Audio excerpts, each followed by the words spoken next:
Aula 53, livro de Josué, livro dos Juízes. Queridos irmãos e irmãs, em nome do Pai, do Filho e do Espírito Santo. Amém. Livro de Josué. Após a morte de Moisés, o novo condutor do povo de Deus foi Josué. Fiel ao seu Deus, cumpre a sua missão.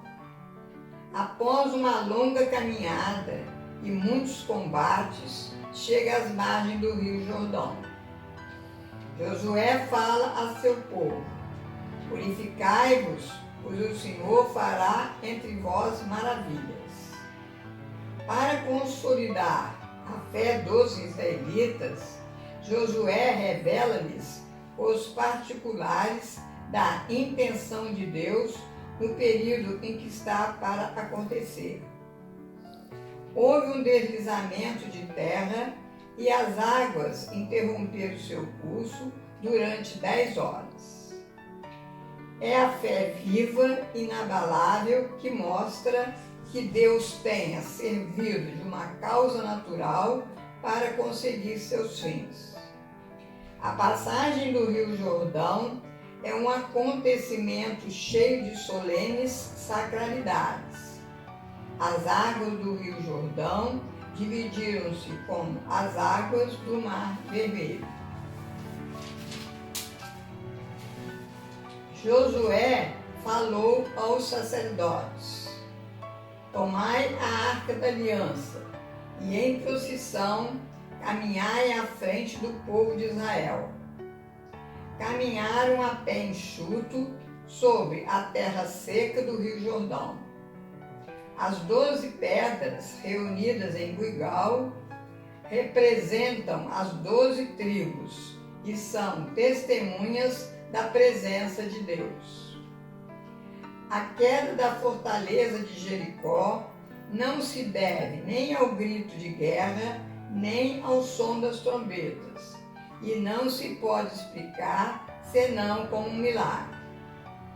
Foram tomadas várias outras cidades a um simples sinal de Josué. Era o símbolo da ajuda divina.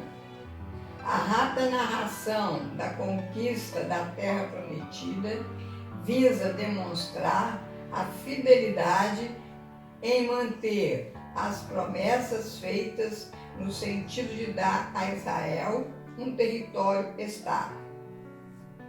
Josué dividiu a terra entre as 12 tribos de Israel. Os descendentes de Levi, consagrados ao serviço do Senhor, não receberam terras, porque o Senhor lhe reservara o dízimo sobre todos os produtos que se colhessem. Josué, ao pressentir a sua morte, reuniu todo o povo e fê-lo jurar solenemente que seriam fiéis ao Senhor. Livro dos Juízes.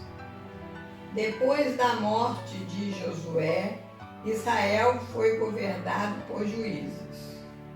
Muitos foram os juízes: Gedeão, Jefté, Otoniel, Sansão, Samuel, etc. Deus intervinha diretamente nos casos mais graves. Quase todos eles assumiam o poder bem intencionados, mas depois acabavam na idolatria e, consequentemente, decadência. Os israelitas combateram os cananeus e venceram, mas não conseguiram expulsá-los das cidades satélites, pois moravam nestas regiões e muitos dos israelitas serviam aos seus deuses. Então, o Senhor deixou-os cair em poder de Jabim, rei de Canaã, que possuía 900 carros de ferro e oprimia duramente os israelitas. Naquela época, a profetisa Débora era quem julgava as questões de Israel. Estava sempre sentada aos pés de uma palmeira. vieram falar com ela sobre o avanço do exército de Jabim para invadir as suas terras. E eles tinham apenas 10.000 homens. Débora disse: ide para combatê-los. Mas eles disseram: só iremos em sua companhia. Ela se pôs de pé e os acompanhou. A vitória é atribuída a uma intervenção divina.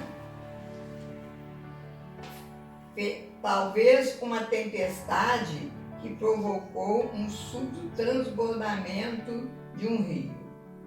Com a inundação dos carros de ferro do rei Jabim, ficaram inutilizados e Sisara, que comandava os carros, teve que fugir a pé, sendo morto em seguida. E acabaram também por eliminar Jabim.